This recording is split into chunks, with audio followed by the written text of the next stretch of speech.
Hey everyone, and welcome to This Explainer. Today we are unpacking a really fascinating and highly strategic source that dives deep into the hidden mechanics of YouTube automation. We're going to be breaking down the exact upload lifecycle strategies of a creator named Romero. Now, Romero is a YouTube automation veteran. He's been in the space since 2018, and through a ton of testing, trial, and error, he has generated over $1.6 million across just 3 completely faceless YouTube channels. So today, we are going to map out exactly what his data and his experience tell us about what to do, and honestly, more importantly, what never to do when you're managing a channel. Okay, let's dive right into this. I want you to think about your immediate instinct right after you hit that upload button. You know the feeling, right? You've just spent days conceptualizing, scripting, generating, and editing a video. It finally goes live. So what is the absolute worst thing you can do in that exact moment? Is it closing the tab? Is it forgetting to add a description? Well, the source material is absolutely adamant about this. Whatever you do, do not watch your own video. And beyond that, do not share the link with your mom, your grandma, or your friends. No way. Now, you might be wondering, wait, why not? I just want to make sure it looks good. But from an algorithmic standpoint, this is a fatal error. You see, average view duration, or AVD, is basically the lifeblood of a new upload. If you share a video with 10 friends and family members, and they all click on it just to be supportive, but then they click off after 40 seconds, you are sending a massive, glaring red flag straight to YouTube. You're essentially telling the algorithm that your video is terrible and simply cannot hold attention. And because of that, it will completely kill the video's reach right out of the gate. So, to understand how to properly launch a video, we really need to break this whole thing down chronologically. Starting with Phase 1, the upload. There is a really stark contrast between a standard public upload and what we'll call the unlisted strategy. A massive mistake that novice creators make all the time is simply dragging and dropping a video file into YouTube and letting it automatically publish as public. But why is this so bad? Well, because when that upload progress bar hits 100%, the video is only uploaded, it is not fully processed yet. If it goes live immediately, your very first wave of viewers is going to be served this pixelated, terrible quality video. So Romero's golden rule here is to set your default upload visibility to unlisted. You just keep it hidden in the background until that high-definition processing is 100% complete. That ensures your first viewers get the absolute maximum quality. That brings us to Phase 2, sabotaging the algorithm. Now, what's really interesting about this is what happens once the video is finally ready to go public. Creators enter this immediate aftermath phase of an upload, where sheer desperation often leads to, well, channel death. Let's look at the devastating impact of buying botted views. The source points out that a lot of these view-selling companies will claim their views are from real humans. But according to the source, it literally doesn't matter if they are human or not. What actually matters is their watch history. Think of the YouTube algorithm as a highly intuitive matchmaker. If your channel is all about mixed martial arts, the algorithm is going to look for people who watch MMA. But if you buy views, your initial audience data might look like a total mess. Imagine 50% MMA fans, 30% totally random accounts, and 20% people's primary watch history is dog vlogs. You've just completely confused the matchmaker. The algorithm looks at this data and essentially says, I have absolutely no idea who this video is actually for, and it completely stops suggesting it in browse features. You've basically just cooked your own channel. So let's move on to Phase 3, tactical promotion and moderation. Instead of sabotaging ourselves, let's look at some active, healthy strategies to actually control your channel's ecosystem. The source details a very specific, tactical loophole using the YouTube Community tab for cross-promotion. This is especially huge if you run multiple channels. Here is the exact playbook. Step 1. Go to your channel homepage and open a new community post. Step 2. Copy the exact title of your new video. Step 3. Paste the link right below it, maybe add a little "watch here" text. And Step 4. Upload the actual thumbnail image natively into the post, rather than just letting the link auto-generate a preview. By doing this the very second your video goes public, you push an extra notification out to your subscribers. And if you run a network of channels, you can post this on your bigger channels to drive traffic to a newer one. But a massive word of caution from the source here. YouTube strictly limits the amount of notifications sent to users. You can only use this tactic strictly once every 3 days. Any more than that, and it registers as spam.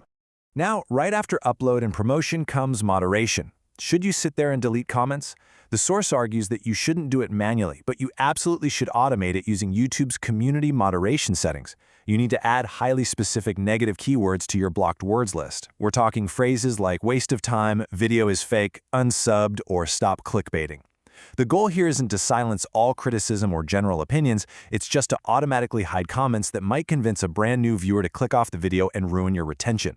Oh, and additionally, always make sure you enable the block links feature so your comment section doesn't just turn into a spam board. Which leads us to phase 4, analytics and the long game. All right, so with the upload done, the promotion set, and the moderation fully automated, we enter the waiting period. And this is where a lot of superstitions need to be debunked. Before we even look at the numbers, we have to look at mindset. The source drops this incredibly bold quote regarding YouTube automation. Who gives a, well, you can guess the word, about the video quality? Your job is to get people to click on it. Now, while that might sound a bit abrasive, what Romero is fundamentally explaining here is that in the world of faceless automation, packaging is literally everything. Your primary job is the thumbnail and the title. He notes that his students constantly ask if they should change a thumbnail or a title just a few hours after a video underperforms. His answer? A resounding no. Changing the packaging of a newly uploaded automation video is a complete waste of time. You need to be 100% confident in that packaging before you ever hit publish. And because of that philosophy, the source material offers a very strict, non-negotiable rule. Step away from the analytics for 3 to 4 days. The absolutely crucial point here is that checking your YouTube Studio app every 2 hours out of sheer anxiety is only going to lead to self-sabotage. You kind of just have to expect the worst and let the algorithm do its thing and gather data. Only after 3 or 4 full days should you actually open the analytics, and when you finally do, you should strictly be looking at your click-through rate or CTR and your average view duration to figure out what you can improve for your next video, not the current one you just posted. And this brilliantly illustrates why. Take a look at this viral timeline from one of the source's actual videos. On day 1, the video got a dismal 15 views. I mean, a lot of creators would just delete the video right there out of pure embarrassment. By day 90, that's 3 full months later, it had a modest 22,000 views. Not terrible, but it had only made about $500. But look at day 250. Over half a year later, the algorithm finally found the exact right audience, and the video violently spiked. It eventually sat at 9.9 million views and generated $69,000 in revenue. The takeaway? Never, ever delete a failed video. Because as the source openly admits, even after 8 years of hardcore experience, predicting exactly which video will go viral is still somewhat random. Finally, let's look at phase 5, the automation community. Now, for those looking to turn these exact tactical rules into a full-time career, the explainer source details a school community that's designed to kind of shortcut this whole trial and error process. It's broken down into specific resources. First up is the Vault, which contains tutorials ranging from AI workflows all the way to editing techniques, recorded from 2021 to the present. Next is the Niches section. The source explicitly claims that these are not just generic lists generated by ChatGPT, but rather experiential, vetted lists of niches that have actually been tested by real students. Finally, the Assets section provides pre-made, trendy PSD thumbnail templates, and arguably the most significant feature mentioned by the source is the inclusion of bi-weekly live calls, which he notes can last up to 5 hours just to ensure that every single member's channel is reviewed. To demonstrate the efficacy of these methods, the source shares several success metrics from this community. We are impartially reporting these figures exactly as they are presented by the source to illustrate the potential ceiling of a properly managed automation channel. For instance, a student named Bruno reportedly generated $70,000 in just 3 months by applying these automation strategies. Other metrics reported include a student named Nadisha, who apparently struggled for 2 months before breaking through with a $3,100 month, and another student making over $10,000 in just 28 days. Which brings us to our final thought for today. We've looked at the technical steps, right? Uploading as unlisted, blocking spam keywords, and leveraging that community tab loophole.